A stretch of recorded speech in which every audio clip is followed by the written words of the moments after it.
दोस्तों, आज की ये तस्वीर जो आपकी स्क्रीन पे है, आपकी नॉलेज को टेस्ट करने आई है।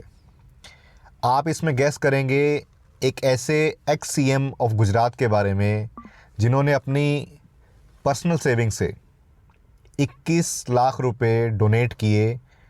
जो भी सरकारी दफ्तरों में पियोन्स थे, ड्राइवर्स थे, उनकी बेटियों की पढ़ाई के लिए, स्पेशली उस पर फोकस करने के लिए पर्सनल सेविंग से 21 लाख रुपए दिए, दिल्ली आने से पहले, प्राइम मिनिस्टर बनने से पहले।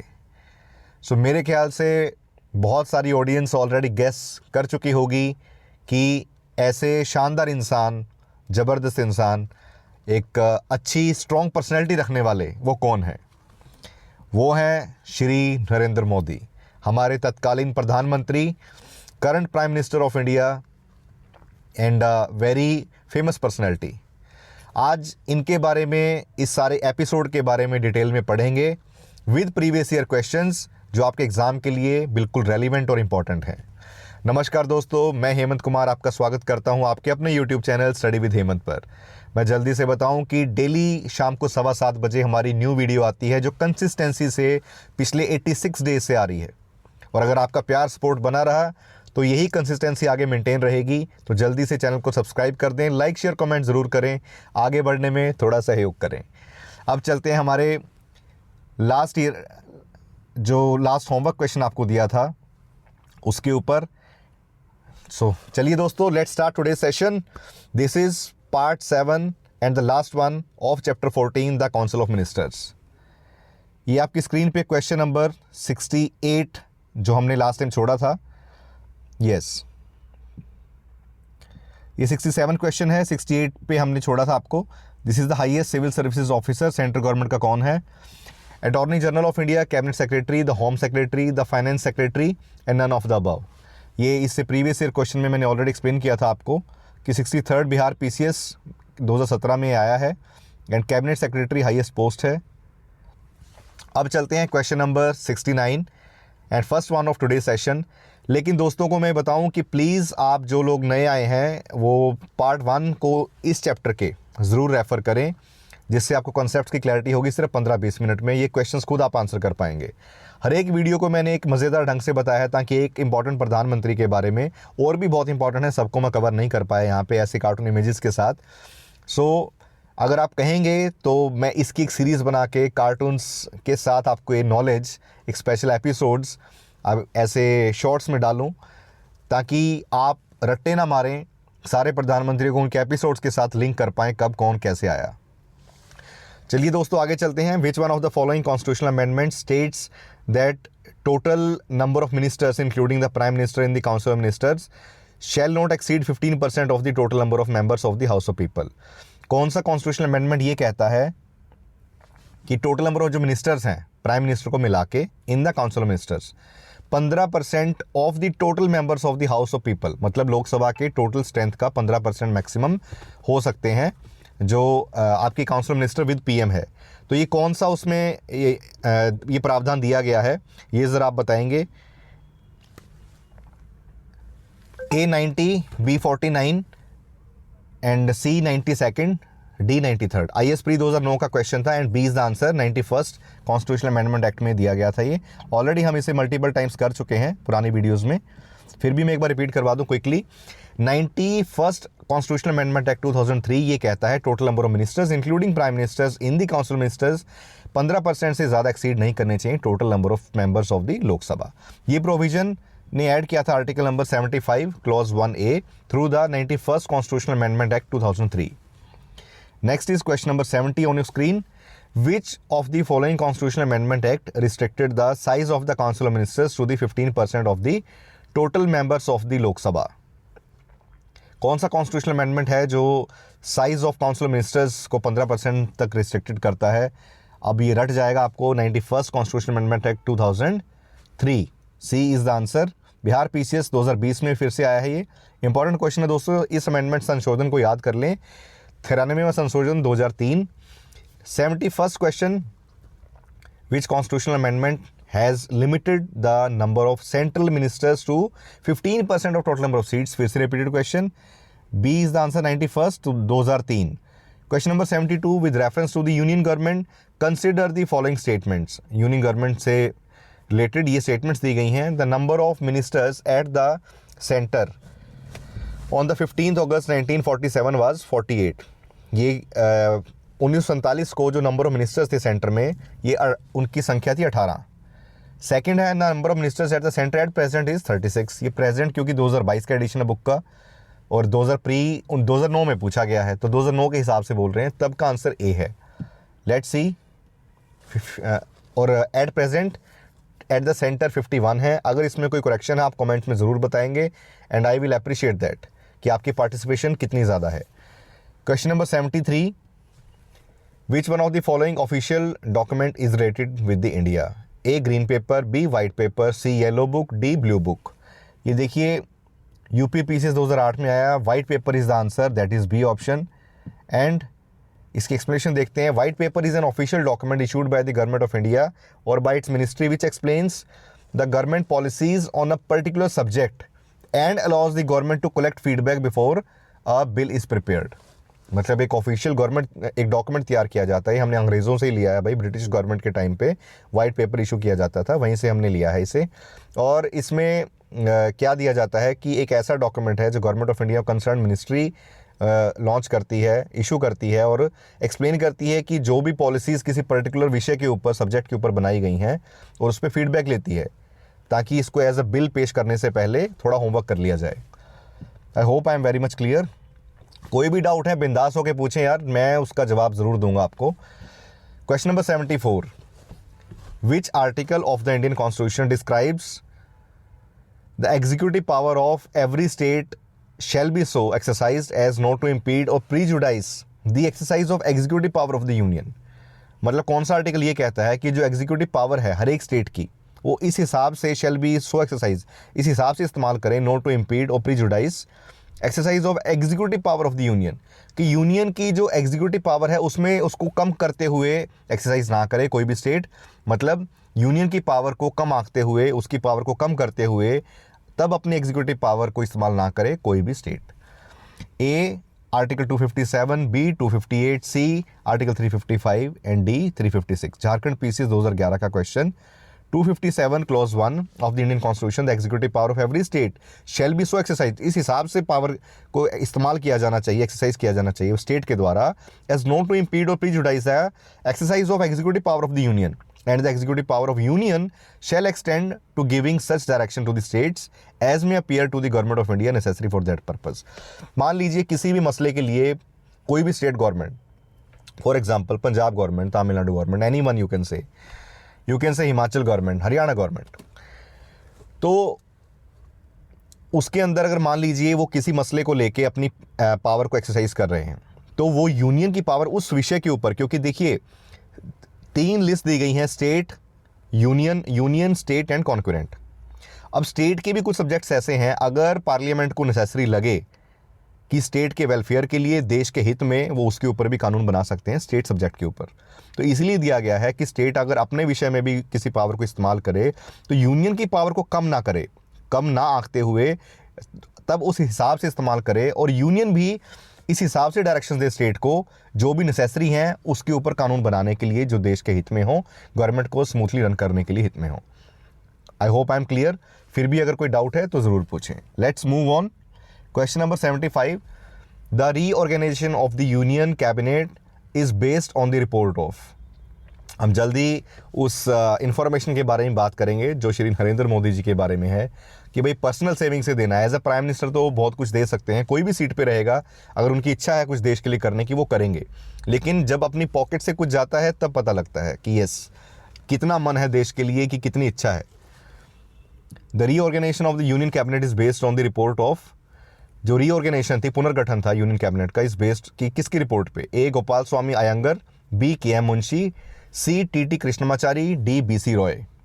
यूपीपीसीएस 2010 का क्वेश्चन है। A is the answer Gopal Swami Iyengar.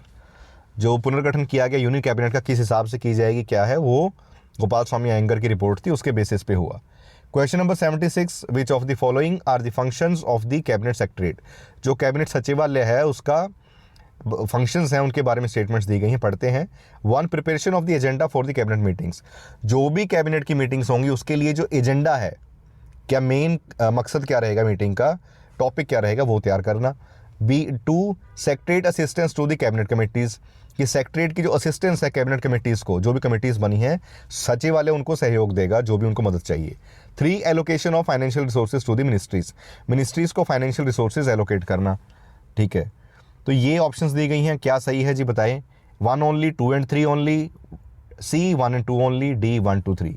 Chhattisgarh PCS 2013 का question, cabinet secretariat has been given a place in the first schedule of the rules made under the Government of India, allocation of business rules 1961। ये cabinet secretariat को schedule 1 में place किया गया है। Government of India का जो business allocation वाला जो रूल्स है 1961 के, सब्जेक्ट क्या अलॉट किए गए सेक्रेटरीट को, लेट्स सी, ये आपकी स्क्रीन पे हैं। ये तो बहुत लंबी लिस्ट है, ध्यान से देख लें, इंपॉर्टेंट चीज़ है ये। Secretariat assistance to the cabinet and the cabinet committees, की सेक्रेटरीट की असिस्टेंस रहेगी कैबिनेट और उनकी कमेटीज़ को। 2 है administration of the rules of business, the secretariat assistance provided by the cabinet secretariat to the cabinet and cabinet committees are. तो उसको प्रशासन को सही से चलाने के लिए कैबिनेट और उनकी कमेटीज़ को क्या असिस्टेंस मिलेगी, उसकी लिस्ट दी गई है। 1 convening of the meeting of the cabinet on the orders of prime minister, जब भी प्रधानमंत्री आदेश दें उनके ऑर्डर के हिसाब से वो डिसाइड करें कि क्या टाइमिंग, क्या हिसाब किताब रहेगा, वो कन्वे करना। 2 preparation and circulation of agenda, सारा एजेंडा जो है उसको प्रिपेयर करना और उसको सब जो कंसर्न लोग हैं उनमें सर्कुलेट करना। 3 है circulating papers related to the cases on the agenda, जो भी पेपर्स हैं उससे उनसे रिलेटेड उनको सर्कुलेट करना कि एजेंडा क्या है। और 4th है preparing a record of discussion taken, जो भी डिस्कशन हुई है उसका रिकॉर्ड मेंटेन करना, ये भी सेक्रेटरीट का काम है। 5th circulation of the record after obtaining the approval of the prime minister, प्रधानमंत्री से अप्रूवल मिलने के बाद उस रिकॉर्ड को सर्कुलेट करना कंसर्न डिपार्टमेंट में, मेंबर्स में। 6th watching implementation of the decisions taken by the cabinet, जो भी कैबिनेट ने डिसीजन लिए हैं उनकी इम्प्लीमेंटेशन को देखना कि लागू हुए भी कि बातें रह गई, ये भी कैबिनेट सेक्रेटरीट का काम है। ये था सेकंड के सारे पार्ट्स। अब थर्ड पे आ जाएं, promotion of inter ministerial coordination, अलग अलग जो मंत्रालय हैं उनमें कैसा कोऑर्डिनेशन रहेगा। चलिए, promotion of inter ministerial coordination, coordination is required for the removing difficulties, coordination चाहिए कि अगर देखिए डिफिकल्टीज को रिमूव करना है, डिफरेंसेस मतभेद हैं उनके अंदर, ओवरकमिंग डिलेज, नहीं तो अननेसेसरी डिले होगा, फाइल इस ऑफिस से वहाँ जाएगी, इस मंत्रालय से दूसरे में जाएगी। Coordination in the administrative actions and coordination of policies, administrative actions, जो भी प्रशासनिक तौर पे कामकाज के लिए एक्शंस लिए जाते हैं, पॉलिसीज़ को आपस में इंप्लीमेंट करने के लिए कोऑर्डिनेट किया जाता है, उस सारा देख रेख उसकी कोऑर्डिनेशन करवानी, ये भी सचिवालय का काम है।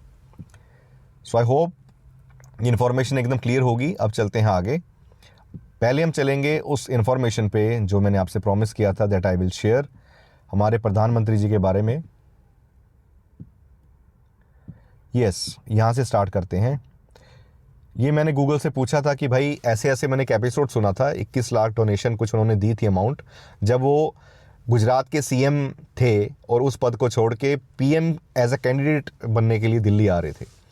उस टाइम पे ये कन्फर्मेशन मुझे मिली है आपके सामने कि सीएम थे गुजरात के 2014 में, मई 2014, तब नरेंद्र मोदी जी ने 21 लाख डोनेट किया पर्सनल सेविंग से, a corpus fund specially for the education of daughters of drivers and peons employed in the government offices. अब सोचिए कि अपने जो कर्मचारी जिन्होंने आपकी सेवा की है, आपके लिए बहुत सारा काम किया है, सुबह आप ऑफिस जाएं, अगर पियोन ने ऑफिस नीट क्लीन करके रखा है तब आपको जाके ऐसे माथा टेक के सीट पे बैठने का मन करता है, तो आप उनके कितने थैंकफुल हैं। जहाँ पे आपके 9-10 घंटे बीतने हैं तो उनका कितना बड़ा रोल है वहाँ पे नीट क्लीन उसको रखना, टाइम पे आपको किसी मीटिंग के लिए पहुँचना है, घर से ऑफिस पहुँचना है, जो भी ड्राइवर्स अपॉइंटेड है, चाहे वो गर्मी है सर्दी है, लेकिन वो अपॉइंटेड है वहाँ पे और अपनी ड्यूटी अच्छे से निर्वाह कर रहे हैं, तो सैल्यूट है उनको। और उनके लिए इनिशिएटिव किया था कि उनकी बच्चियों के लिए, बेटियों के लिए, ताकि उनको भी, वो भी जब देखते हैं अफसरों के साथ रह के कि भाई कल को काश हमारी बेटियाँ भी ऐसे आईएएस बन जाए, तो उनके लिए एक मोटिवेशन का काम करती है। तो parting gift, this donation was made just before he move Delhi to take charge as a prime minister. Prime minister बनने से पहले तब उन्होंने ये फंड्स दिए। पर्पस क्या थे इस फंड कट की? Supporting the education of the girl child among the lower level state government staff. जो लोअर लेवल का स्टेट गवर्नमेंट का स्टाफ है उन सब में ये पैसा बांटा जाए। फंड मैनेजमेंट मोदी जी ने अर्ज किया गुजरात गवर्नमेंट को कि ऐसा एक फाउंडेशन बनाया जाए इस कॉर्पस को मैनेज करने के लिए, which was established as a trust. और फिर previous contribution throughout the tenure, जब तक वो सीएम रहे, 3 बार टेन्योर लगाता रहे, करीब करीब 15 साल, 2001 से 2014, 14 साल हो गए। Modi regularly auction gift he received, जो भी उनको कभी गिफ्ट्स मिले उनकी उन्होंने नीलामी करवाई, बोली लगवाई। और उस बोली के द्वारा, जैसे आपने देखा होगा कि बहुत सारे चैरिटी मैचेस होते हैं, सचिन तेंदुलकर ने अपना बैट दे दिया अपने साइन करके, उसकी नीलामी हुई तो उससे कितना सारा फंड रेज हुआ। उस फंड को रेज करके जनता के लिए, जो भी वंचित वर्ग है, ज़रूरी उन लोगों को वो फैसिलिटीज़ मुहैया कराई जाएँ, चाहे वो एजुकेशन है, हेल्थ है, हॉस्पिटल्स हैं, उन सब के लिए। तो ये एक नेक काम है। तो which was donated to the Kanya Kelavani fund, a state fund for the girl child education. Reports indicate that because Modi lived alone at his official residence, had no family, much of his salary remained unused, which he later contributed towards this cause. देखिए, बहुत सारे लोगों को मिर्ची भी लगती है। मेरा पर्सनल ओपिनियन है, ऐसा नहीं है कि किसी पर्टिकुलर पार्टी की बात कर रहा हूँ। मैं पार्टी की बजाय किसी इंसान की बात करनी चाहिए। पार्टी करप्ट हो सकती है, पार्टी में कुछ लोग बुरे आ सकते हैं, बट हर एक पार्टी के अंदर कुछ ना कुछ बेहतरीन लोग होते हैं, and we should respect that. तब हम अनबायस्ड लोग हैं। अदरवाइज आप कहते हैं ना अंधभक्त अंधभक्त, और कुछ कहते हैं अंध क्रिटिसिज्म करने वाले, उनको कुछ नहीं दिखाई देता क्रिटिसिज्म के अलावा। नमस्कार दोस्तों, ऐसे करके। तो मेरा पॉइंट यहाँ पे ये है, जिस इंसान की फैमिली नहीं होगी पीछे, जो जैसे अगर ये राष्ट्रीय स्वयंसेवक संघ से जुड़े हैं एक विचारधारा के द्वारा कि उन्होंने हमेशा देश को प्रायोरिटी दी, योगी जी थे, तो जब सबसे बड़ा पुत्र मोह होता है, आपने महाभारत भी देखी होगी, धृतराष्ट्र सब कुछ देखते हुए भी अंधे ही रहे, नहीं देख पाए। तो जब बंदे में पुत्र मोह नहीं है, अपनी फैमिली की नहीं है, हर इंसान कोशिश करता है एज ए इंडिविजुअल, उसका खुद का खर्चा 5, 10, 20 हज़ार होगा महीने का, लाखों कमा रहा है फैमिली के लिए, मैं मेरे बेटे के लिए एम्पायर खड़ा कर दूं, मेरे जाने के बाद वो संभाले। जब आपका पीछे वारिस नहीं है, फैमिली नहीं है, and you are dedicated to the country, तो वो लालच नहीं रहता। ये एक कॉमन विचारधारा है, this is not about me. इसी तरह मैं कांग्रेस गवर्नमेंट में Shri Manmohan Singh ji, doctor Manmohan Singh, as a finance minister, as a governor of RBI, जो उनकी एज ए इकोनॉमिस्ट जो सोच समझ थी, उसके लिए मैं उनका ज़बरदस्त फ़ैन हूँ। बट एज ए पीएम मैं श्री नरेंद्र मोदी का फ़ैन हूँ। Personally I admire him. What is your opinion, आप कमेंट में ज़रूर बताएं। अब उसके बाद आगे चलते हैं। अब चलते हैं वापस हमारे क्वेश्चंस के ऊपर, जल्दी से टॉपिक फिनिश होने वाला है दोस्तों। Question number 77 on your screen, which one of the following is not correctly matched? कौन सा इसमें से करेक्टली मैच नहीं है? Left hand side Jawaharlal Nehru और उनका जो मतलब डेथ होने के बाद जो उनका जो स्मारक बनाया गया, जहाँ उनको अंतिम श्रद्धांजलि दी गई, वो जगह जवाहरलाल नेहरू शांति वन, लाल बहादुर शास्त्री विजय घाट, जहाँ पे उनकी अंतिम जगह है, तो उसको ये कहा जाता है Karam Bhoomi is a memorial, इसको मेमोरियल कहें, exact word memorial of the 9th president Karam Bhoomi of the president of India doctor Shankar Dayal Sharma, while the name of the memorial of the Rajiv Gandhi is the Veer Bhoomi, land of the brave. ठीक है, राजीव गांधी जी इसमें गलत answer है, बाकी तीनों सही मैच थे। जवाहरलाल नेहरू शांतिवन, लाल बहादुर शास्त्री विजय घाट, क्योंकि उन्होंने समझ ली 1965 में जो पाकिस्तान में विजय पाई, तो विजय घाट। इंदिरा गांधी शक्ति स्थल, महिला थी तो शक्ति उनका नाम प्रदर्शित करता है, शक्ति स्थल। Rajiv Gandhi ji land of the brave, करम भूमि किनकी? शंकर दयाल शर्मा जी की। आगे चलिए, हु गेव द स्लोगन जय जवान जय किसान? हम ऑलरेडी पढ़ चुके हैं, अभी हमने बात की, हमारे famous prime minister Shri Lal Bahadur Shastri. MPPCS pre 1998 जय जवान जय किसान स्लोगन दिया गया था second prime minister of the India Lal Bahadur Shastri 1965 at a public gathering at Ramlila Maidan Delhi. The slogan was for the Indian farmers and soldiers during the Indo Pak war. तो ये नारा तब दिया गया था जो मैंने आपको बताया था कि भाई किसानों को मोटिवेट करने के लिए, क्योंकि अमेरिका हमें आंख दिखा रहा था। आपको पता है कि उनके द्वारा जो गेहूँ आया, आई थिंक HL 408 था, मैंने पुरानी वीडियो में बताया, उस वैरायटी में वीड थी। बेसिकली हमने गेहूं नहीं लिया, वीट नहीं लिया, वीड लिया, खरपतवार। और वो जब इतनी फैली, उसने इंडिया में जो तबाही मचाई है, इतनी वीड हुई, गेहूं कम हुआ उसके बीज से। तो ये उसका एग्जैक्ट वर्ड मुझे ध्यान में नहीं है, मैं एक शॉर्ट में बना के ज़रूर डालूंगा उसे। तो तब उन्होंने आत्मनिर्भर के बनने के लिए, जैसे प्रेशर था कि आप युद्ध को रोकें, नहीं तो हम ये, अमेरिका ने बोला कि हम ये गेहूं की सप्लाई भी रोक देंगे, आप भूखे मरोगे। तब शास्त्री जी ने नारा दिया कि जय जवान जय किसान, और किसान और कि जवान के साथ हम खड़े हैं, बिंदास होकर फाइट करो। और किसान को मोटिवेट किया कि आप आत्मनिर्भर बनने की तरफ जाएंगे और जी तोड़ मेहनत करके अन्न उगाएं। Question number 79, given below two statements दी गई हैं। Assertion the executive powers of the state are exercise to ensure the compliance of the law of the parliament and the laws applied in. जो एग्जीक्यूटिव पावर दी गई state की वो इस हिसाब से कि compliance of the law of the parliament, parliament के law को कंप्लाई करते हुए, and the laws applied in the state, और जो भी स्टेट में लॉज अप्लाई होते हैं। द गवर्नमेंट ऑफ इंडिया, जो रीज़न क्या है, government of India can give necessary directions to the states by using its executive power. भारत सरकार अपने एग्जीक्यूटिव पावर्स को यूज़ करके ऐसे ज़रूरी दिशा निर्देश, डायरेक्शन स्टेट को दे सकती हैं। ये 4 ऑप्शंस आपकी स्क्रीन पे, and A is the answer, बिल्कुल सही है। इसलिए उनको बोला गया कि अपनी पावर्स को सही से इस्तेमाल करें, क्योंकि भारत सरकार के पास पावर है, नहीं तो वो इंस्ट्रक्शंस देंगे और आपको फॉलो भी करनी पड़ेंगी। सो फ्रेंड्स, ये था आर्टिकल नंबर 256 जिसकी हमने बात की थी कि किस हिसाब से कंप्लायंस के साथ आप ये पावर्स को यूज़ करेंगे, जो ऑलरेडी हमने डिस्कस किया है। नेक्स्ट टॉपिक आएगा this attorney general and CAG. So this was all for today session.